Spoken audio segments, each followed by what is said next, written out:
Díomh agus fáilte chlár Community Focus.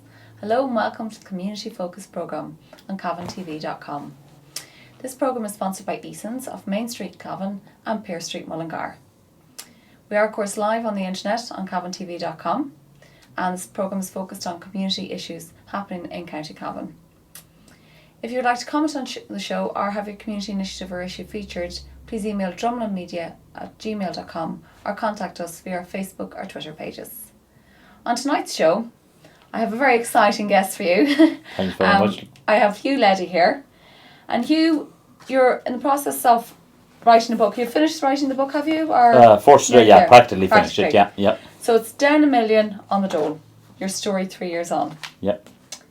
Tell us a little bit about the story. It's a story, it's more or less a biography, isn't it? Yeah, that's what it is, yeah. It's my own story. I'm one of the famous property speculators. Right. Was involved in the property dealing for 10 years, from 1998 till 2008. And I got caught in what I refer to as the property tsunami.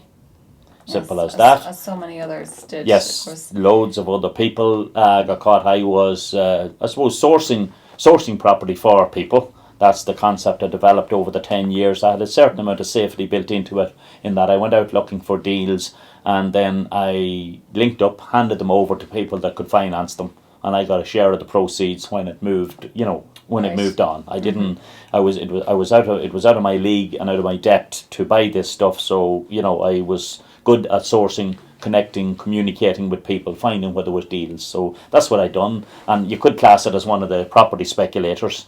And so you didn't actually go out and buy the land yourself and then develop on it. No, I didn't. You were more or less in fact, at one stage, I built 10 houses. I'd done a few small projects, right. But I found that again, it was outside my area of expertise. I was never a builder. I didn't intend to be a builder in time, so it's just something I wanted to do.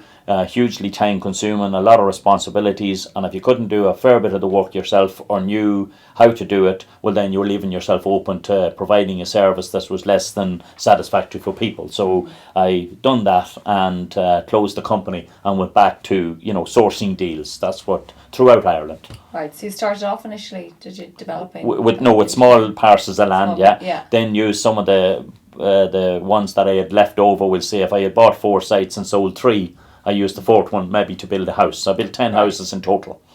And so were you actually purchasing the sites, or were you getting the smaller ones? The smaller ones, yes. Because I was able, it was profitable enough, and 1, 2, maybe up to, I bought a field and got planning for 2 and 2 more, or sometimes straight 4. And sometimes I sold them, and sometimes I sold 2 and built 2 houses. Maybe people, for whatever reason, deal would fall apart and someone's going to buy a site and then they didn't get the money, so I would build, to get rid of the site, I would build a house on it and sell it on, Right. But I was one of them people that's a conscientious type of individual, and I'd done the job that well that was very little money in it for me, because right. Anything I would do, I would try and do it well and leave people, look after the customer, but there's better ways of doing that if you can do some of the work yourself. So you hadn't a big, nice, comfortable life, had you, for yourself in the 2000s? Well, for 10 years I got a very good living. Our children, was national school, secondary school. At that stage we have 2 children, Dolan and Daryl. My wife Mary, she would have been at home, and helping in the business as well. So we done quite well, very comfortable for that 10 years. I can't say anything other than that. The usual holidays, not extravagant, but we weren't in a caravan, so to speak, going around. We lived quite comfortably out of it. So I suppose... Then 2008 came along. Well, in actual fact, my turning point was 2006. And that's in the book. One of the chapters in the book will be the €650,000 checkpoint. Okay. Where I got a check in 2006 for 650,000 odd. Okay. Right. And that's when I decided to go back on my own completely. I disconnected from the consortiums I was with. Amicably, I can say, because some of them actually were going on to bigger things, and it just was out of my depth completely. I wasn't comfortable, so I went doing my own stuff, but I got caught at a smaller scale. Okay, so you went back then again to my own, yes. Well, I had made good money. That was I got a check in September for just under €650,000. One deal alone, I put down a 200,000 deposit on it, a non-refundable deposit, and lost it. And lost the whole money. and lost it all after.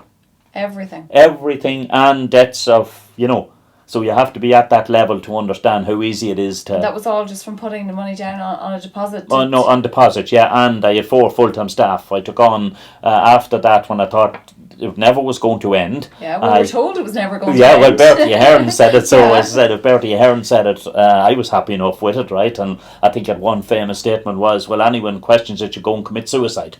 That was one famous statement that he made that haunts him to this day. That, I mean, anybody that thinks the economy is going to crash next year, well, they should do whatever the meaning thing and get to hell and don't be annoying us because it's never going to stop.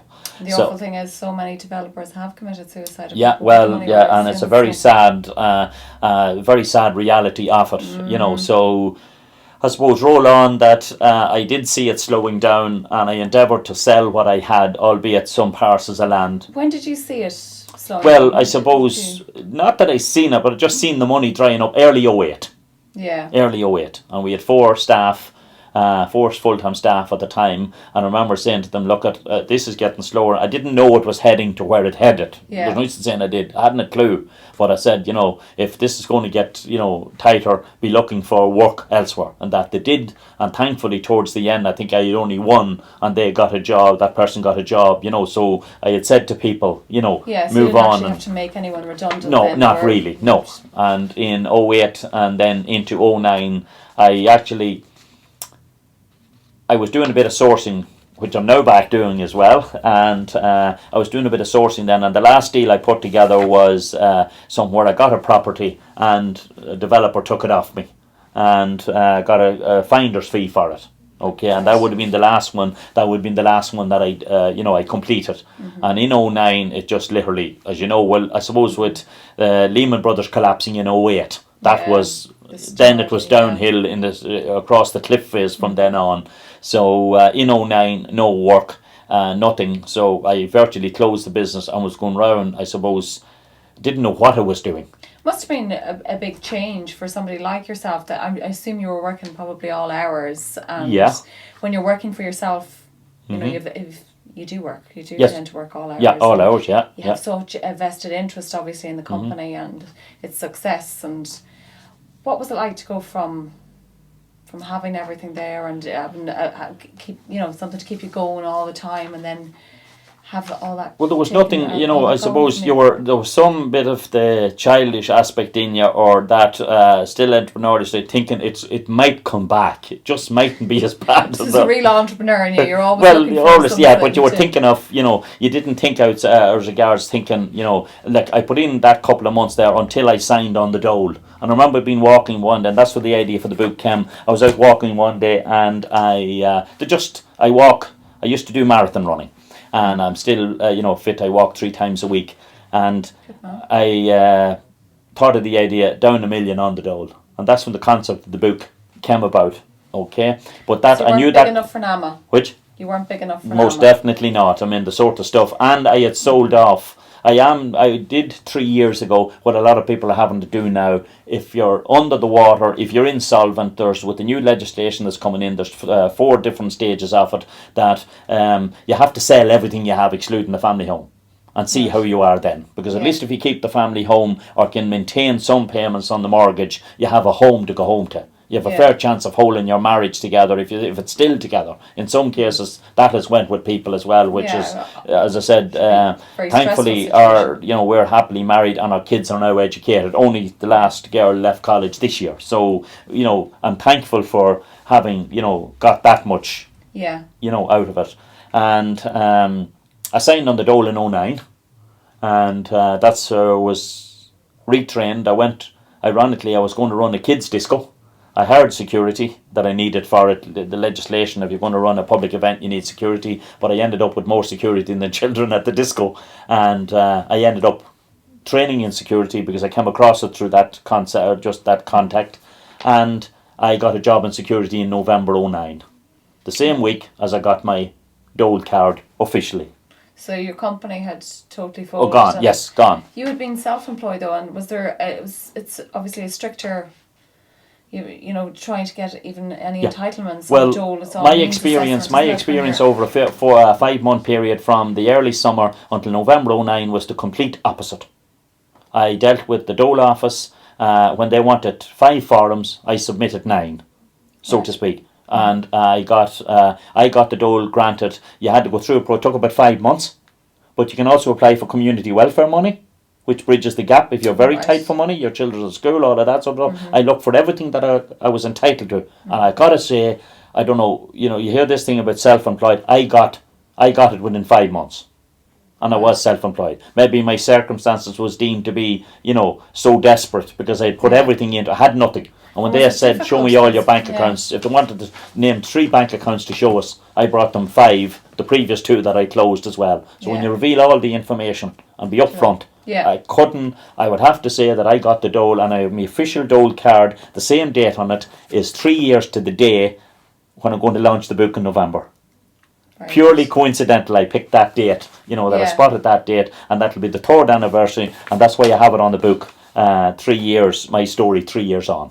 So your whole idea, I suppose, you were looking at taking like the going on job seekers allowance. Yeah. I suppose it's called now rather Yeah. than the Dole, and you saw it as an opportunity because there are good opportunities in it to retrain as well. Yeah. So that was really what you were. Well, I looking at applied within to it. fast Yeah. for. I would apply for anything. Yeah. Anything was better than being, in actual fact, when I not signed on much the Dole, I had to go to up do, twice. I couldn't win the first day.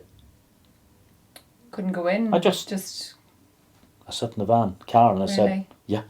And the second time I said, you have no choice, you got to go in here. And I met, coincidentally, a neighbour working from our area, and she said, here, give me that form and I'll help you fill it out. Nice. And I said, well, I've done that. So I got over, the shock of having to do it, the Yeah. traumatic effect, but when you're looking at no money coming into a house, I am one of them Yeah. people that will say, well, I'm not going to the pub, I don't drink, and I'm not going, get Yeah. out there and make it happen. You have to do something. Yeah, you have to do something, yeah.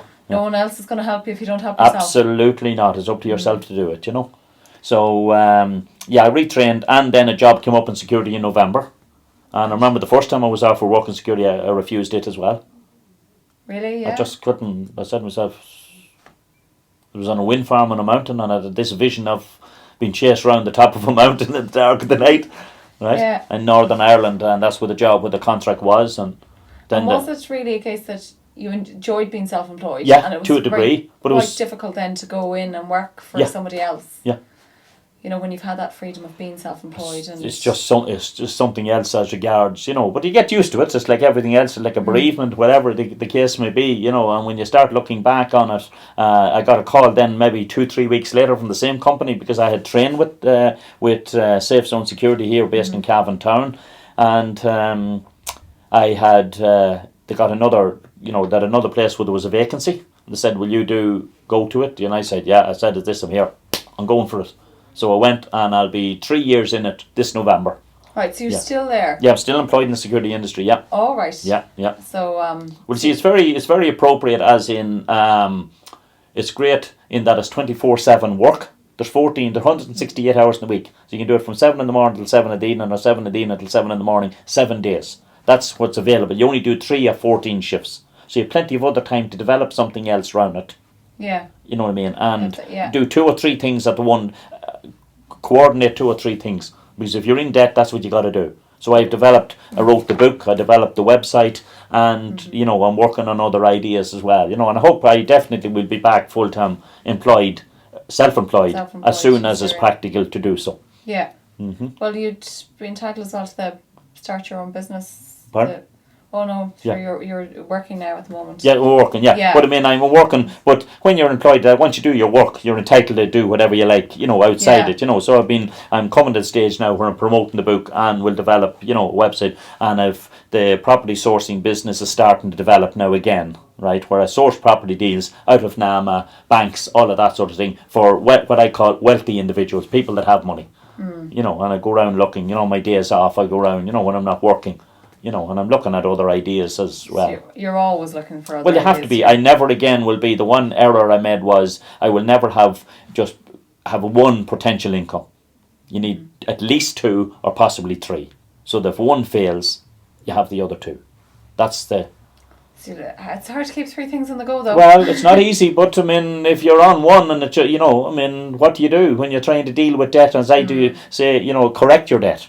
So I mean, even to generate enough income to live.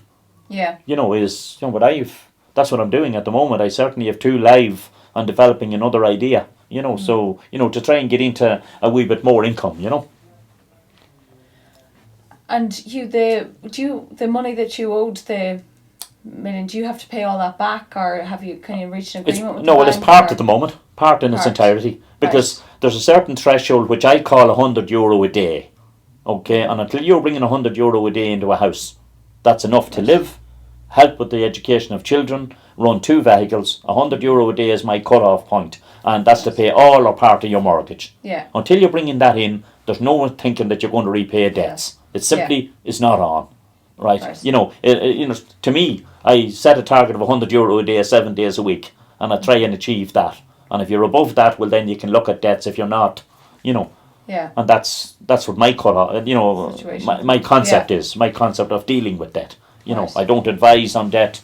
That's what MABS is there for. There is so much help out there. If you can't do it yourself, go and get the help. And did you go to the likes of MABS? Oh, yeah, I did in the beginning, yeah. But I mean, I practically done it all myself. And you'll always meet somebody else. If you network enough, you'll meet somebody else in the same situation. But it's very simple. You bring in more money. You know what I mean? It's easy to pay debts if you have money.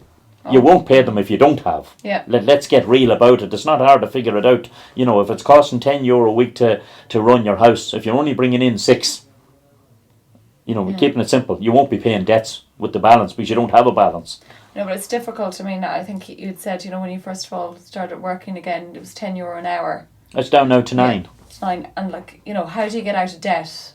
Well, you don't. I mean, you got to develop, and that's what I'm saying is you got to develop a business idea as well.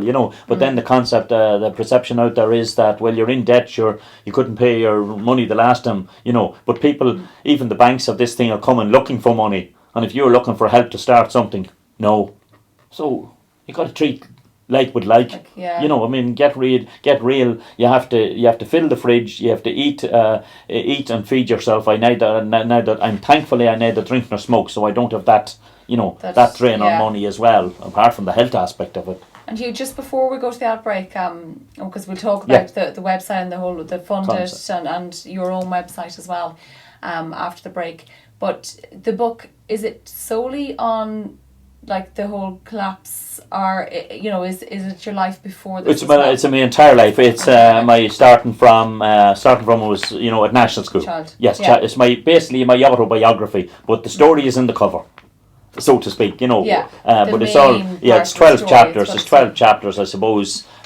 Because I experienced this 20 years ago as well. I got caught in the last recession with a retail business, so it's my whole life. Through, yes. And you talk about that the last recession as well. In it as well, yeah. I had a retail business. And is there advice and support and ideas for people who've been in this situation? Well, in that situation, the one key thing that I would say is look for help early on. Now, I mean, no two situations are the same. But if you look for help, it's amazing. I would be doing a lot more networking now, but the simple answer to it is if you bring in more money than you pay out, you'll be okay. It's only when it happens the other way. That you're caught. So I don't look back. I'm not a person to look back, so you can't look back. I'm positive thinking all the time, looking forward. And unless you do, you can look back and dwell on what you should have did. It's like a relationship. It's like anything. A child missing out on school. If I do it again, I'd have done this. So if you don't look back, look forward. Sometimes it's hard though to when you have all this debt or whatever, to not to look back and not to have regrets. I mean, what benefit? I do say, what benefit is there to looking back? Absolutely none. None. So I don't do it. I don't talk about it, and I'll discuss the site after the break. And that's the concept is to get people that didn't get caught to help somebody that did. Well, it's great that you're so positive about it, and you can move on. Yeah. And leave it behind you. But with an overdraft of $1.5 million, you don't have many choices. Oh my God. So to speak. I wouldn't sleep at night. Well, I mean, you have to sleep, but at 55 years of age, when you find yourself at 52, 53 in that situation, you can look back all you like, but and as I said, as you travel every day now, you come across some people that's 10 times worse off. I know, and that's the thing in this world. There's always somebody worse off. Of course there is, yes. And Yeah. Yeah. Mm-hmm. Now, we better go to this ad break and we'll have Yes. a chat about the websites afterwards. Okay, thanks. Okay, cheers to you.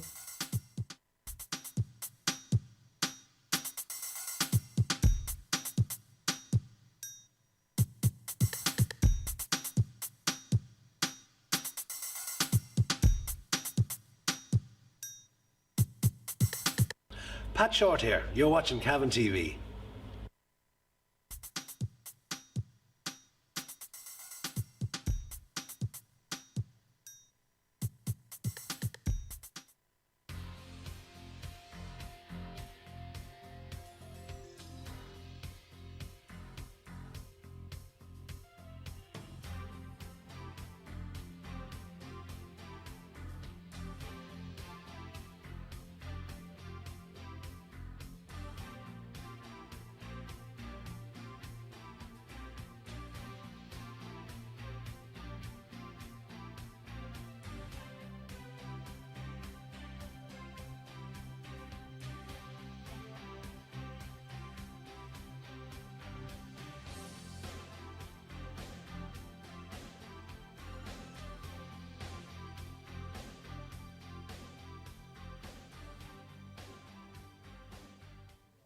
Welcome back.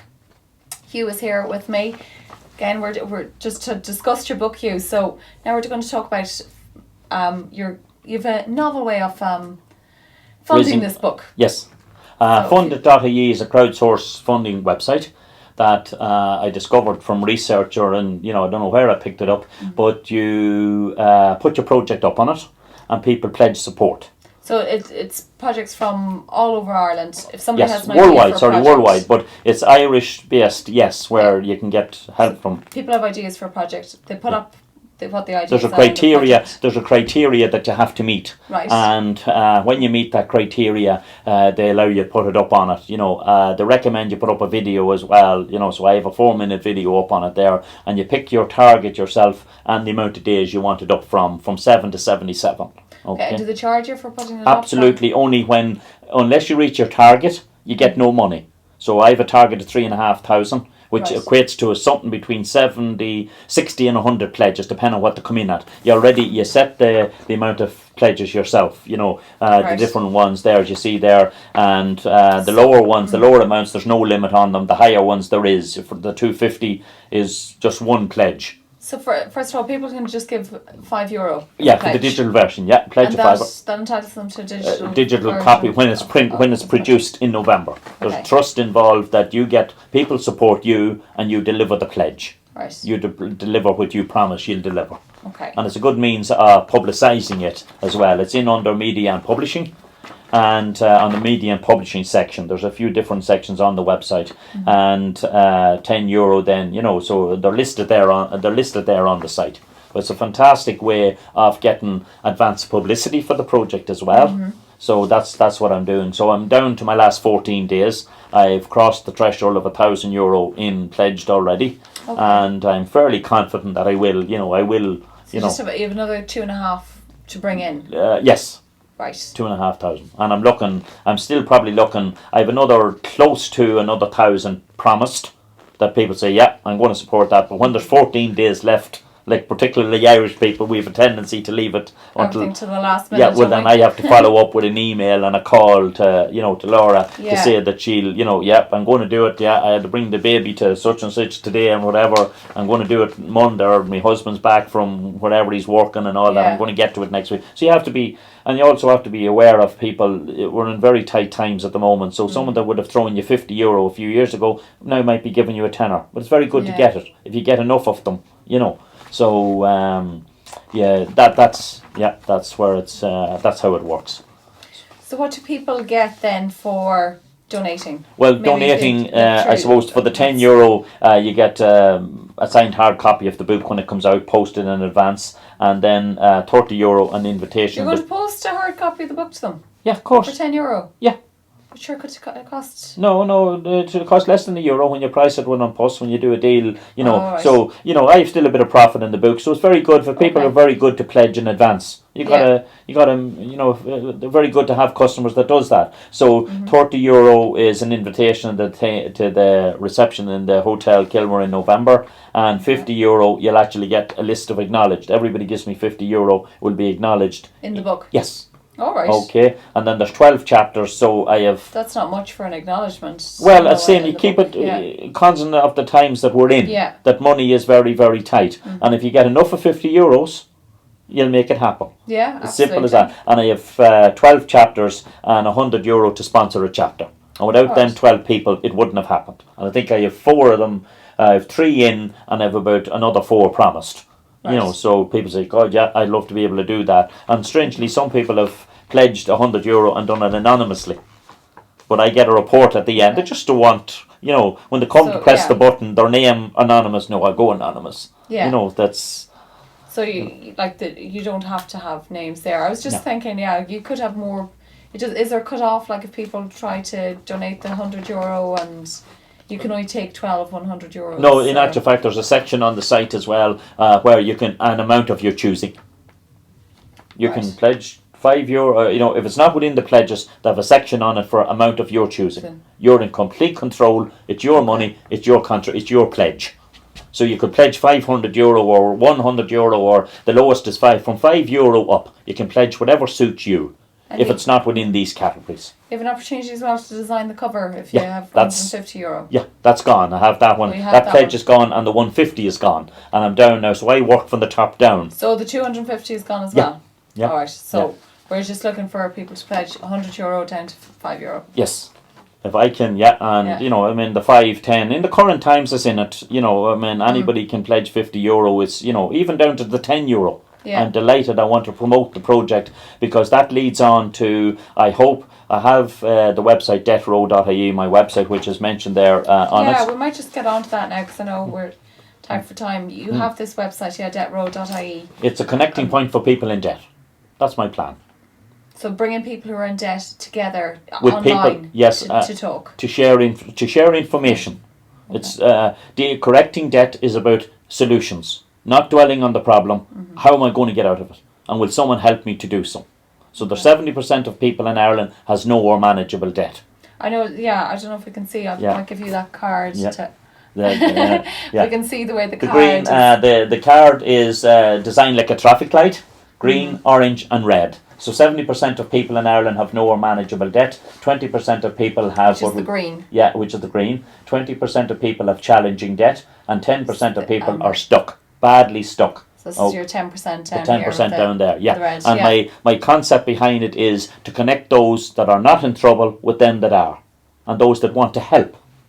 So there'll also be people there to give advice. Is that the idea? Any bit of help you can get. So the likes of MABs are MABs are there anyway. Yeah. But there's a lot of talented Irish people that I say has no or manageable debt, and that will help someone that is in their own area. That's the concept behind it. So that's what I'm hoping I have a blog format at the moment that I do a twice monthly blog. Okay, and I'm hoping that I'll raise, with the sales of the book, that I'll generate enough of income and possibly get a grant from the County Enterprise Board. I have to do a lot more work on it to make the site what I call interactive next year. It's effectively a dating agency for people in debt.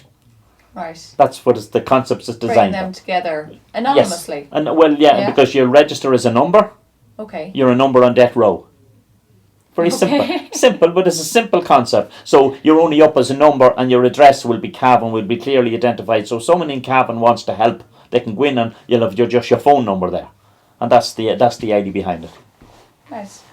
Oh, it sounds good. Like I know that people. Yeah. If they are in debt and they probably maybe don't want to. Talk to somebody in person. Well, it's like an illness. It's not going away. If you're in trouble, go for help. Why do we go for help? If we have a mental illness, if we have a sore foot, whatever, we look for professionals for help. Yeah. And there's loads of help out there. I mean, it's about generating money. There's loads of people there who want to work, have a business idea, they can't get money. There's some people with money and say, well, here's maybe a chance where I'm going to, and if it has to be relative to their own income and their own circumstances, but if you connect with other people, because Irish people are brilliant. We've built the world in a lot of cases. Now our own people are, by this year end, we're going to be evicting our own people from their houses. Some of them rightfully so, that got greedy and speculative and all, but there's a hell lot of families involved, particularly with children. Yeah. And I feel very passionate about it, that, evicting children from the family home over a mistake that mum or dad made or got caught through somebody else.